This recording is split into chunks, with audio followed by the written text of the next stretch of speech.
Hello, and welcome to Missouri Athletic Club Connections, a podcast highlighting Missouri's only premier athletic club. The MAC is recognized as the foremost private club in St. Louis, known for attracting exceptional people and enriching lives for generations. I'm MAC Membership Development Executive Kara Kalp, and today I'm talking about food and beverage at the Downtown Clubhouse with our Director of Food and Beverage, Mensur Bacirovic. Mensur, hello. Thank you for being here. Hello, Kara. Thank you for having me. Of course. I'm thrilled. And you brought treats, so I'm glad that we invited you. Not everybody brings treats, but you brought some really tantalizing looking, wonderful things, and I know we're going to get into the details of those. But let's start a little bit by sharing. You joined the MAC staff a couple of years ago. You are our Director of Food and Beverage at the Downtown Clubhouse, and over the last few months, we've been seeing a few changes, some ways that you're continuing to elevate the club experience and the member enjoyment in our dining areas downtown. Mm-hmm. Tell us a little bit about your role as a Director of Food and Beverage and about some of the changes that we're seeing and what's to come. Yeah.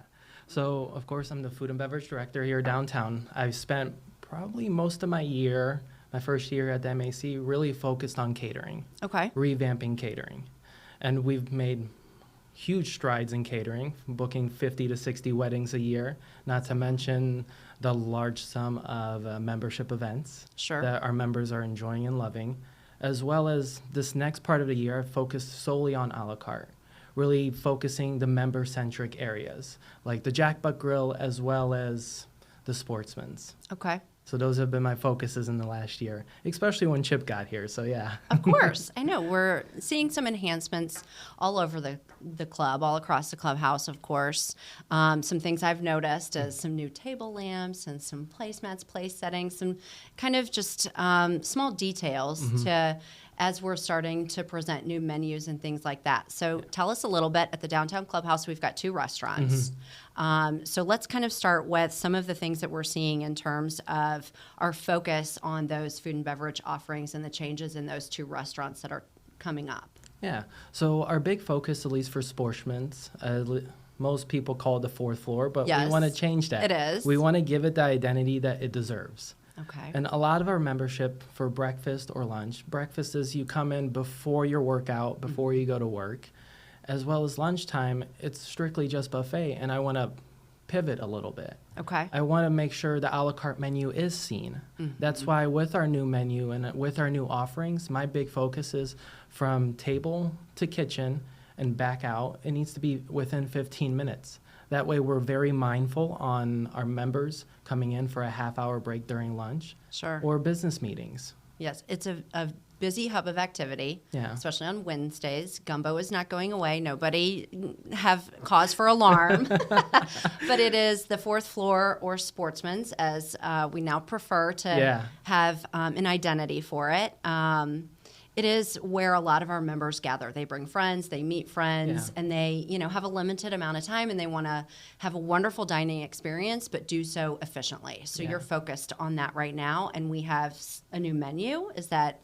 Tell us a little bit about the Sportsman's menu. So we do have a new menu for breakfast and lunch. Okay. We rolled out all of our menus for both locations at the same time. Okay. So our lunch menus, it's steak and eggs.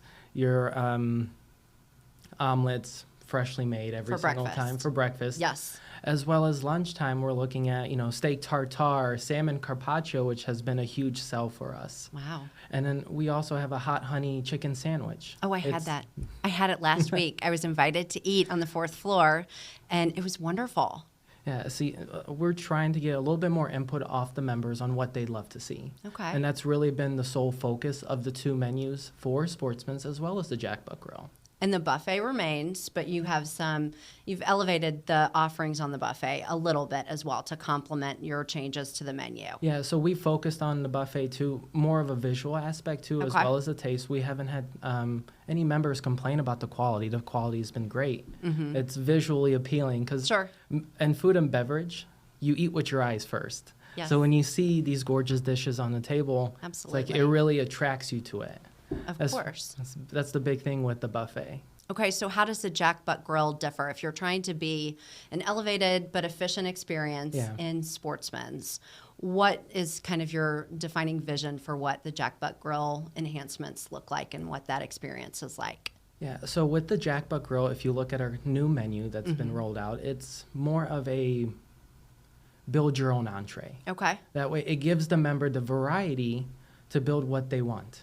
Because that's what we saw a lot of with the old menu. You know, we had great entree offerings, Mm-hmm. but a lot of that spent most of our time switching sides, switching the starches Sure. and proteins and so on. Everybody had a different preference. Exactly. So with this, it's more a la carte. You get to pick your sauces, you get to pick your proteins, your cuts. That way it really gives our members what they're looking for. Sure. And at the end of the day, Jack Buck Grill, yes, it's a bar and grill, but I want to have a more of an elevated experience for those nights that we don't have game days. Right. Yeah. So originally, the Jack Buck Grill, when it was opened in our first floor restaurant space, it was the rendezvous room. It was a more fine dining experience where members could go and they might enjoy some music. And it was a place that I've talked with many of our long tenured members who remember going and meeting other couple friends in that space and enjoying a really nice dining experience. So while it's been more of a sports bar or a meeting place before and after our sporting events, in addition to being a grill, we're looking at bringing back a few components that might make it more of a fine dining experience again. Yeah. And, you know, with the small touches like the table lamps, Yes. the placemats, We like those. with the dim lighting, Yes. it really sets a different feel and mood in the restaurant. That's Gives very it that true. atmosphere where you can go out on a date. It's not just always a bar and grill where you're going there for Blues games, Cardinals games, Sure. soccer games, and soon to come Battlehawks games too. Right. So if we are going to visit the Jack Buck Grill for dinner and you've brought, again, a few samplings from our new menu, tell us a little bit about what you might find on the menu in the Jack Buck Grill. Yeah, so we have a lot of our favorite sandwiches still on there. The Mac Burger is not going anywhere. Okay, good. We do have a new Cubano as well, so we're working on that. And then a few dishes I do want to show. So this is our beef tartare, Awesome. and it's been a big sell, not just downstairs. We have a different variation upstairs in the Sportsman's as well. Okay. Because I have two different chefs, so they put their own twists on it, giving them the freedom of really their artistic freedom. And it's beautiful, too. Like you said, you eat first with your eyes, so I love that. Yeah, And then what else did you bring? So another thing I do want to mention, that's one thing that we did catch on the new menu. We don't have a large variety of white fish on Okay. the menu. So this gives us the option with chef running 2 to 3 specials a night. So like the Chilean sea bass with a red coconut curry chutney on the bottom. Just a gorgeous dish. It is. It's beautiful. Well, I think these are wonderful things that we can look forward to, but you'll also have some specials Yes. and you'll rotate the menu. So this isn't something that these are the only offerings that our members can No. look forward to over the coming months. It'll be with some frequency that you'll rotate. Yeah, and we'll do weekly specials. Okay. That's the rotation we're going for right now. Just the 2 specials that we've been doing the past few weeks will probably end up on the new menu. Sure. So we have a short rib pasta that most of our membership loves and enjoys. Yes. Not to mention, we have a Italian focaccia sandwich. Oh, wow. Yes. Well, I love focaccia, and I had the opportunity of sampling some recently. So speaking of that, tell us a little bit, because I think we just hired a new baker in-house. Tell us. His name is Jay. Okay. Of course, Chef Katie has been really leading him in the right direction. Our big focus started off as simple as just caramel rolls. Right. As Yes. you know, they are We back know. in the Sportsman's Yes. only. Only in the Sportsman's for time being. Perfect. And then For we, lunch, over lunch. For lunch, and that's Okay. it. And then we have really switched over to dinner rolls, too, for Okay. both the restaurants. So he's making all the fresh dinner rolls, hand-rolled, very good. Wow. They're amazing. They really Wow. are. So now we've kind of transitioned into the focaccia, the ciabatta, making the baguettes, everything in-house. Wow, that's amazing. It's incredible that we could reopen and hire somebody and start Yeah. doing some of those wonderful things in-house. Finding somebody was our biggest. I bet it was. I bet it was. Well, if it's anything like the focaccia that I got to sample recently, we've got great things in store for us to come. Okay, so speaking of our new wonderful baker, tell tell us a little bit more about the team. I'll get started upstairs, really. Sportsmen's, not Okay. the fourth floor, sportsmen's.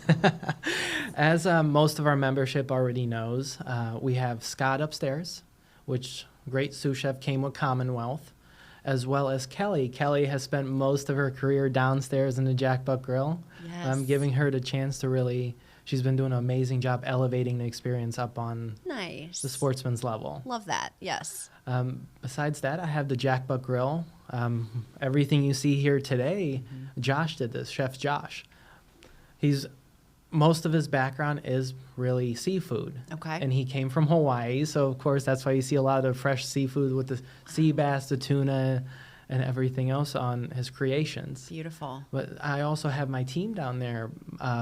Brian, most of the membership already knows him. He's always Sure. behind the bar making an experience with the members, Sure. as well as Michelle. They do a great job really elevating the experience downstairs. Of course. And Now, our executive chef, Chef Bart Phillips. Yeah, so I have executive chef Bart Phillips, as well as our executive sous chef Giuliano.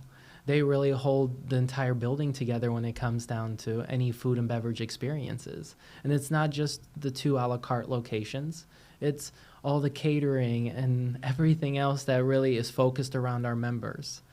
So, speaking of food, we have to have a wonderful beverage menu, a craft cocktail and wine list. Tell us a little bit about what we can expect. And you brought some drinks as well. I did bring, so I brought 2 of our most popular cocktails right now. We're really Okay. focusing on the craft cocktail aspects. Of course, now that you see, West Coast, East Coast has made it into St. Louis at Yes. this point. Everybody's looking for a craft cocktail.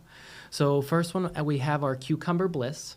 It's made with silver tequila, Blanco, as well as a mint and cucumber infused simple syrup Wow. with coconut milk, shaken, and then finished off with some ginger beer. Oh my gosh, it's beautiful. And this is one of those drinks where, yes, it's alcoholic, but it's as simple as me just taking out the tequila and it's still delicious. Yes. Oh, that's really great because you do have some non-alcoholic offerings. So Yes. that's a good thing to know that you can still enjoy a wonderful new item from our cocktail selection menu, but you could make it on non-alcoholic, which is good. And that's been a big focus for us Yes. more recently. Especially, so we also have our second cocktail here, which is the 1903 Old Fashioned. Okay. It is made with Jameson just because, that's what our membership pushes. Nice. So I did it a little bit different. So I took out the simple syrup, and what we have garnished there is a candied orange. Wow. So it brings that sweetness to the cocktail that normally the simple syrup will bring, but it also gives you a nice snack when you're finished with it because you can completely eat the wheel. And it's a beautiful garnish. And this comes with, we've got our logo on ice cubes too. Yes. That was something that we debuted last fall. Yeah. I think in celebration of our 120th anniversary. It's nice to see, all of the small details that your team is paying attention to in terms of creating these new offerings.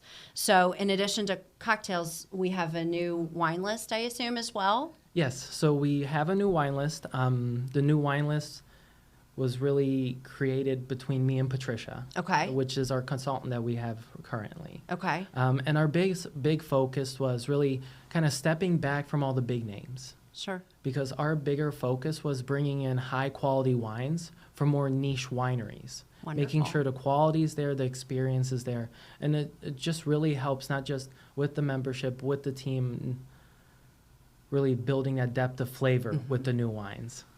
And so we have, of course, a new wine list and wines by the glass. Yes. But is there opportunity for them to sample and do some tastings and things like this in celebration of this new wine list? Funny that you mentioned that. Okay, So good. we do have on the 26th next week, I believe it's a Tuesday, Okay. from 5:30 to 7:30, we have a wine tasting.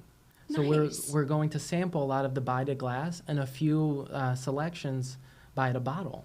Wonderful. Some of my favorite selections, of course. I was going to say, what are your favorites? So anyone who knows me knows I love my red wine. So my biggest favorite right now is the Palazzo Cab Franc, which most people aren't familiar with Cab Francs. It has a lot more body, gives you the dark chocolates, the darker fruit, a little bit of a bitter finish, but it's absolutely delicious. And that's a winemaker is Scott Palazzo. And a big thing, nice little history about the Palazzo wine is the French Laundry. Oh, yes. So everyone knows that course. restaurant in Napa. Yes. And the biggest thing is, so this Palazzo Cafe Franc was actually made for that restaurant. Oh, wow. Because he did a partnership with it. And it was doing so well, he just kind of separated and then let it out into the world. Wow. And now it's, that's one I will grab a bottle of or actually take some home too. Perfect. And so we'll be featuring more specific boutique wine Yes. makers like that. Yeah. So Okay. another one I do want to mention is the Catawal Cab. Okay. It's from Thomas Rivers Brown. Okay. Great winemaker, very known for working with some of the biggest wineries in the world, some of the best wineries in the world, just like Rivers Marie. That's one of his wineries he's working on now, Okay. as well as the Schrader family, the Schrader Cellars. So most people, Yeah. if you're in wine, especially recognize. red wine, you recognize the name. Yes. Funny story, when he was working with one of his partnerships, basically his contract, anytime he had a 100-point wine, he would get a Maserati. Oh, wow. Let's just That's a say, nice perk. let's just say after a So you have while. to build a garage. Oh yeah. Let's just say after a while that contract kind of went away because Yeah. they couldn't really buy him any more I Maseratis. imagine that became a problem after he was acquiring so many and doing so well. Yeah, I think right now in his career as a winemaker, he has roughly 50 plus bottles that have been rated 100 points. Wow. Yeah. So that's really exciting that we can start featuring some of those Yeah. fabulous selections. And in addition to having small member tastings like the one you mentioned next week, this is just going to be offered in the Jack Buck Grill. There's not a registration. It's not a reservation. It's kind of an opportunity for members to come to the Jack Buck Grill and they can sample some of our featured wines from the wine list. And then we also have something new coming up as well. We have a piano and cocktail night in the Art Lounge. Yes. So piano and cocktail night, I believe that starts the 29th Okay. of March. No registration needed as well. It's just more of a space for everybody to come join. Great. We will have Jen Asia playing the piano. Nice. As Love her. well as Patricia will be there doing a small wine tasting of French wines. Okay, fabulous. We will also have a bar open if anyone's not interested in the wine. Sure. And then a small bar menu. That way you can enjoy the lovely music from Jen Asia, as well as you kind of socialize. Really use that space in the Art Lounge.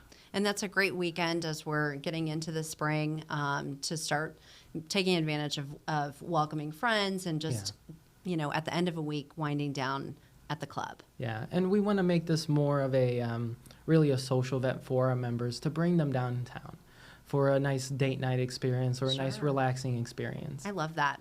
And, that's one thing we talked about working together is not just doing piano nights, just bringing any kind of really artistic music in. It's all about the member experience and trying to, offer something that's going to be a little unique. Of course, feeding and feasting with your eyes first and all Yes. the senses. So I think there's a lot we can really be excited about. Is there anything else that we need to know? Anything that you're really looking forward to on the menu that we haven't discussed already? I know you mentioned maybe a tuna. So we do have a tuna appetizer, tuna entree. Okay. It is a delicious entree.